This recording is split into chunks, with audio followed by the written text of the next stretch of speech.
In the previous episode, Ouyang Feng, enraged, pursued the Yuan who had killed Zhou Wei. Meanwhile, Tan Min, using her cunning, led the kidnappers to her elder, Fu Rojing, who then managed to rescue her. Huang Yaoshi displayed his prowess with his flute, forcing Chai Chong to admit defeat.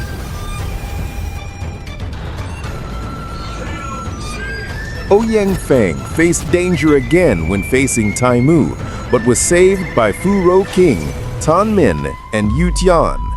Meanwhile, Buyan's betrayal was exposed, and he ultimately chose to join the Salt Gang under Chairman Hu. Now, let's continue the exciting story in Episode 7. Tan Min's group of survivors sought refuge to recover the injured Fu Roqing. Yu Tian, consumed with revenge, wanted to avenge Liu Fang and Tong Long's deaths on Ouyang Feng. However, he was restrained by Fu Roqing, considering his abilities far inferior to Ouyang Feng's.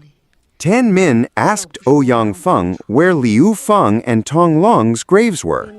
However, Ouyang Feng didn't know, as Huang Yaoshi had buried all the bodies. Ouyang emphasized that their once friendly relationship in Zhongling was now over. He had killed 2 of Tan Min's men, and if Tan Min wanted revenge, he would lay down his life and not fight back. However, Tan Min left the decision up to Fu Roqing. Tan Min, who still seemed to love Ouyang Feng, begged him not to abandon them. He wanted Ouyang to help care for the injured Fu Roqing, considering that this injury was caused by her helping Ouyang. In the carriage, Feng Heng still sensed a faint scent lingering in the air. Chairman Hu was with him, mentioned it as the scent of Persian rosemary, something rarely known in the Song lands. Feng Heng asked why Chairman Hu hadn't boarded the carriage while the scent was still so strong. Chairman Hu simply replied that he didn't like the smell. Feng Heng realized that Chairman Hu was up to no good again by spreading this scent. Huang Yaoshi appeared before Chairman Hu and asked about Ouyang Feng's whereabouts. Chairman Hu stated that he didn't know and had no connection to Ouyang. Huang Yaoshi didn't seem to believe him. Then Feng Heng told him that the chairman was the type of person with ulterior motives. Chairman Hu didn't deny it. He admitted he had a motive. However, it wasn't revenge or money. He wanted Huang Yaoshi to heal his injuries and restore him to normal. Huang Yaoshi agreed to help by repairing Chairman Hu's bones and providing him with the rare 9 times Yen Lim's pill. After taking this pill, Chairman Hu would experience significant changes in his body. However, in return, he demanded that the poison in Feng Heng's body be removed. Chairman Hu then asked Feng Heng to inhale the powder he had sprinkled. Unexpectedly, Chairman Hu revealed his cunning side. He explained that the powder he had just given him was only to test the poison's concentration. Persian rosemary was the true 3-day losing powder poison. This poison would weaken Feng Heng every 3 days if left untreated. And today, at the hour of the rooster, the poison would recur. Huang felt he had been played with, despite his sincere efforts. However, Chairman Hu continued to ensnare him through Feng Heng, making her the only one who could control him. He had the upper hand, using the poison and Feng Heng's condition as political weapons to ensure his continued power. Huang Yaoshi could only suppress his anger. He realized that his every move was now controlled by Chairman Wu. Even though Huang left with Feng Heng, Chairman Wu remained confident that Huang would return before the hour of the rooster to obtain an antidote for Feng Heng. Huang Yaoshi and Feng Heng were in a secluded place. Wang expressed his desire to live a simple life with Feng Heng. He invited Feng Heng to return to Chairman Hu to remove the poison, as it was almost the hour of the rooster. Feng Heng was reluctant to return, doubting that Chairman Hu would cure him. He realized that his life would be short due to the poison of the 3-day losing powder and the 9 times yin limbs pill, and he didn't want Wang's efforts to cure him to be in vain, given that he only had a few years left to live. Feng Heng recalled their initial encounter on the cliff edge. She emphasized that just as they had met there, their journey would end there as well. Without hesitation, Feng Heng took a desperate step. He threw himself off the cliff.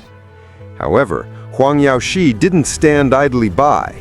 He immediately jumped in after him, trying to save the woman who had filled his heart. Feng Heng shed tears when he saw Huang Yaoshi jumped in to save him. With his skill, Huang managed to save Feng Heng. The injured Fu Orqing wondered why Ouyang Feng would comply with Tan Min's request to stay. Ouyang explained that he was simply waiting for Fu to recover. He felt indebted to Fu for saving him and promised to stay at least until the threat from the Chai family was completely eliminated. However, the atmosphere soon turned tense. Tan Min informed Ouyang Feng that Tian was digging a hole to bury Ouyang once Fu Orqing recovered. Secretly, Tan Min intended to tell Ouyang to leave before Fu recovered, but Ouyang didn't understand. Tan Min quickly pulled him outside, warning once again that if Fu departed, Ouyang's life would be taken instantly. She urged him to leave right away. However, Ouyang no longer feared death. He once felt invincible, but it turned out he had suffered many defeats in the south. Tan Min once again showed his affection, inviting Ouyang Feng to go to the west to live together and leave all existing enmity behind.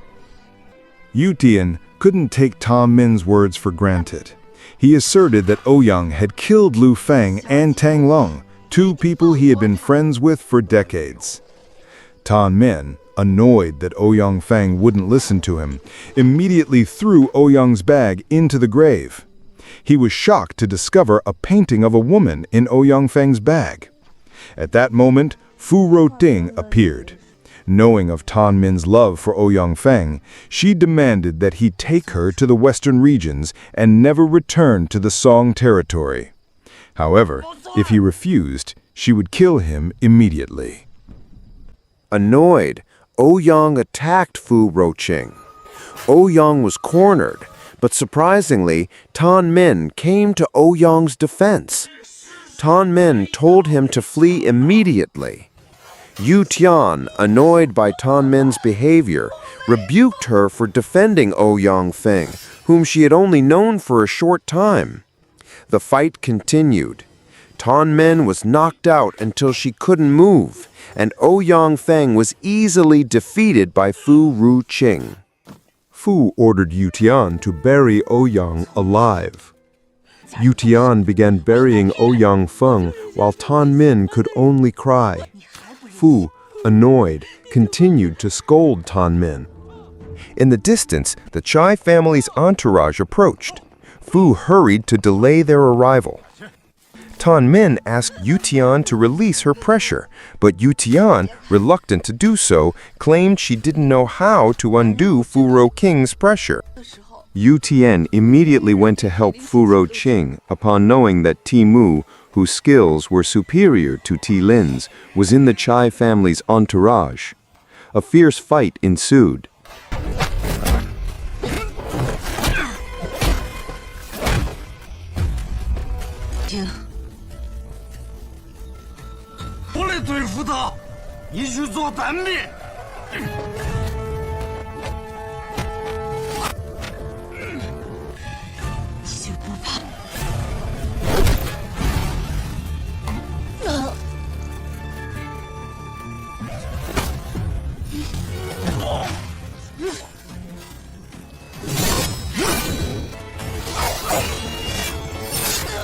While Timu was off guard, he was killed by Furo Qing.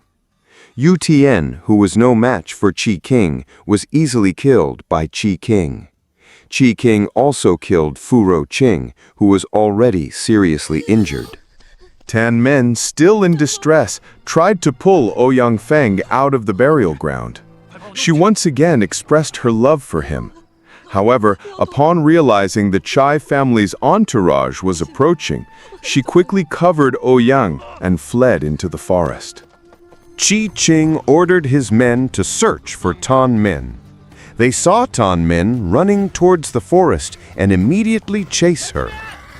In the forest, Tan Men encountered Fu Ruoqing and Yu Tian, who were already dead.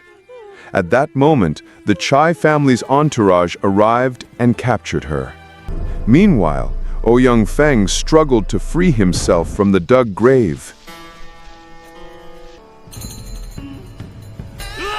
The Salt Gang group, who were resting, was visited by Huang Yaoshi. Wang asked Chief Hu to cure Feng Heng. However, Chief Hu coldly stated that even if Wang killed him and everyone else there, he would not reveal the cure for the poison unless Wang complied with his wishes.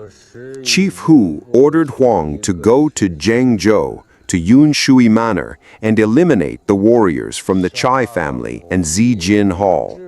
If Huang succeeded, Chief Hu promised to completely remove the poison from Feng Heng's body and then release them both. At Yunshui Manor, Chai Yu, the head of the Chai family, awaited the grand duel with Zi Jin Hall. However, Dan Xing Bian, the head of Zi Jin Hall, never arrived. Rumors spread that he had chosen to stay in Lin'an to play Go with a rising courtesan named Jia Xiaotou, even though he knew his younger brother, Tan Min, was being held hostage by the Chai family. By then, Hu Chansho had already arrived at Yunshui Manor 2 hours ago. However, Chai Yu was reluctant to meet with Chief Hu because he was already aware of his cunning two-sided plot. He pretended to cooperate with the Chai family while simultaneously approaching Zi Jin Hall. His goal was clear: to push the two major powers to mutually destroy each other so the Salt Gang could seize the greatest advantage. Sad news arrived from Qi Qing's entourage, informing them that Timu and Ti Lin had been killed by Fu Ruoqing. Meanwhile, Chief Hu received a report from his assistant that Dan Xing Bian was not interested in the disputes of the martial world, and let the Salt Gang and the Chai family fight each other as they pleased. Hearing this, Chief Hu decided to take a bold step. He ordered his assistant to do his utmost to fight the Chai family. Chai Yu appeared and immediately became furious. He accused Chief Hu of playing both sides. However, Chairman Hu faced the accusation calmly. He issued a unilateral decree. From now on, Chai Yu was to submit completely to the Salt Gang's orders. Episode 7 of Eastern Heretic and Western Venom concludes here. The intrigue of the martial arts world deepens. Huang Yaoshi is ensnared by Chief Hu's deception, who uses the poison in Feng Heng's body as a means of control. Ouyang Feng continues to be haunted by the dilemma of revenge and friendship, while the Chai family slowly loses its sovereignty under the shadow of the Salt Gang. Yunshui Manor now becomes a grand stage, a place where all sides prepare for the inevitable clash. Don't miss the continuation of the story, full of intrigue, love, and betrayal in Eastern Heretic and Western Venom. Continue to support this channel by like, comment, and subscribe, and activate the notification bell so you don't miss the latest episodes. Please share this video so more Wuxia fans can experience this legendary tale. See you in the video episode, 8 Eastern Heretic and Western Venom.